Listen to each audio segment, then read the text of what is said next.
ಹಾಕೊಂಡು ಬಸ್ ಸ್ಟ್ಯಾಂಡಿಗೆ ಬಂದ್ರೆ ಗಂಡು ಹೈಕ್ಳು ಸುಮ್ನಿರ್ತವೇನಮ್ಮ ಅಂತ ಬುದ್ಧಿ ಹೇಳಿದ ಹೋಮ್ ಗಾರ್ಡ್ ಆಂಟಿನ ಹಿಡ್ಕೊಂಡು ರೋಡ್ ಉಳ್ಳಾಡ್ಸ್ಕೊಂಡು ಹೊಡೆದ ಯುವತಿನ ಅರೆಸ್ಟ್ ಮಾಡಿ ಜೈಲಿಗೆ ಬಿಟ್ಟು ಬಂದವ್ರೆ. ಅಲ್ಲ, ಈಗಿನ ಕಾಲದ ಮಕ್ಕಳಿಗೆ ದೊಡ್ಡವರು ವಯಸ್ಸಾದವರು ಅನ್ನೋ ಕಿಂಚಿತ್ ಮರ್ಯಾದನ ಇಲ್ವಲ್ರಿ. ಅವಕ್ಕೆ ಏನು ಹೇಳಂಗಿಲ್ಲ, ಏನೂ ಕೇಳಂಗಿಲ್ಲ, ಬುದ್ಧಿಗಿದ್ದಿ ಅಂತೂ ಹೇಳಂಗೇ ಇಲ್ಲ.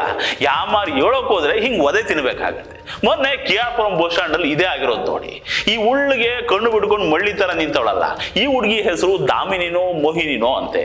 ಈ ಹುಡುಗಿ ಸಣ್ಣ ಚಡ್ಡಿ ಹಾಕೊಂಡು ಬಸ್ ಸ್ಟ್ಯಾಂಡ್ ಅಲ್ಲಿ ಓಡಾಡ್ತಿತ್ತಂತೆ. ಯಾವೋ ಒಂದಷ್ಟು ಪಡ್ಡೆ ಹುಡುಗರು ರೇಗುಸ್ಕೊಂಡು ಚಮಕಾಯಿಸಿದ್ರಂತೆ. ಇದನ್ನ ನೋಡಿದ ಹೋಮ್ ಗಾರ್ಡ್ ಲಕ್ಷ್ಮೀ ನರಸಮ್ಮ ಸುಮ್ನಿಲ್ಲಾರ್ದೆ ಈ ಹುಡುಗಿ ಒಂದೆರಡು ಬುದ್ಧಿ ಮಾತು ಹೇಳಕ್ ಹೋಗೈತೆ.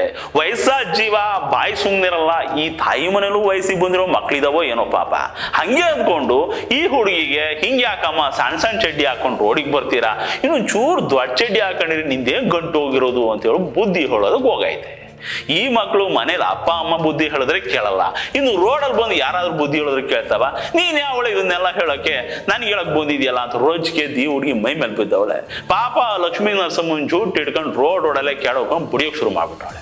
ಬಸ್ ಸ್ಟ್ಯಾಂಡ್ ನಲ್ಲಿ ಇದ್ದ ಜನ ಎಲ್ಲ ಬಂದು ಬಿಡಿಸ್ಕೊಂಡ್ರು ಬಿಟ್ಟಿದ್ದ. ತಲೆಯಲ್ಲಿ ಡಿಚ್ಚಿ ಹೊಡೆದ್ಬಿಟ್ಟು ಹೋಮ್ ಗಾರ್ಡ್ ಆಂಟಿ ತಲೆ ರಕ್ತ ಬರ್ಸ್ಬಿಟ್ಟವಳೆ. ಇವಾಗ ರಾಮಮೂರ್ತಿ ನಗರದ ಪೊಲೀಸರು ಕೇಸ್ ರಿಜಿಸ್ಟರ್ ಮಾಡ್ಕೊಂಡು ಈ ಹುಡುಗಿನ ಕರ್ಕೊಂಡು ಹೋಗ್ಬಿಟ್ಟು ಜೈಲಿಗೆ ಬಿಟ್ಟು ಬಂದವ್ರೆ.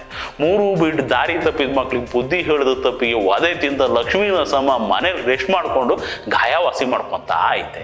ಈ ಧಾಮಿನಿ ಅನ್ನೋ ಹುಡುಗಿ ಮಾಲ್ಡೀವ್ಸ್ ಅಲ್ಲಿ 1ರಿಂದ 10ನೇ ಕ್ಲಾಸ್ನವರೆಗೂ ಓದ್ಕೊಂಡು ಬಂದು ಬೆಂಗಳೂರಲ್ಲಿ BBM ದಬಾಕೊಳ್ಳಂತೆ. ಏನ್ ಓದಿದ್ರೇನು, ಎಷ್ಟು ಓದಿದ್ರೇನು, ಎಲ್ಲಿ ಓದಿಸಿದ್ರೇನು, ಮಕ್ಕಳಿಗೆ ಮನೆಯಲ್ಲಿ ಸಂಸ್ಕಾರ ಕಲಿಸ್ಬೇಕು. ದೊಡ್ಡವರು ಚಿಕ್ಕವ್ರ ಹತ್ರ ಹೆಂಗ್ ನಡ್ಕೋಬೇಕು ಅನ್ನೋದನ್ನ ಹೇಳ್ಕೊಡ್ಬೇಕು. ಶಿಸ್ತು ಸಂಯಮ ಅಂದ್ರೆ ಏನು ಅಂತ ತಿಳಿಸ್ಕೊಡ್ಬೇಕು. ಇಲ್ಲ ಅಂದ್ರೆ ಹದ್ದು ಮೀರಿದ ಆಟ ಆಡ್ಬಿಟ್ಟು ಹಿಂಗೆ ಎಡವಟ್ಟು ಮಾಡ್ಕೊಂಡು ಜೈಲ್ ಪಾಲಾಗ್ತವೆ.